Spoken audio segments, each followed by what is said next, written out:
just started out as a group of friends getting together to go for a ride, and it pretty much escalated from that. There was probably 30 or 40 motorcycles in the first run. We got a couple kegs of beer, and the band donated the playing time. When the party was over, we ended up with $750, so we decided to donate it.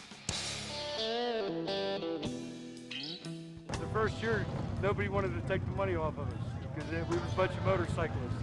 They had the biker image, and as the years went on and they formed this committee for the dog run, they have gained a lot of respect in the community.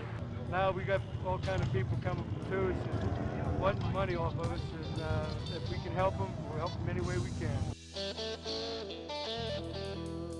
Money is astronomical that these people make. We went from $750 the first year to well over $30,000. There's no biker event that clears that kind of money nowhere that I ever been, except for national events. I would say collectively that the dog run has done more than other organizations in this town.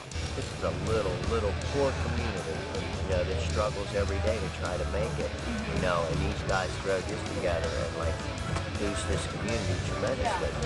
The dog run, in my opinion, is the greatest thing that's ever happened to our community. Everybody gets involved in the dog run, whether they have a bike or not.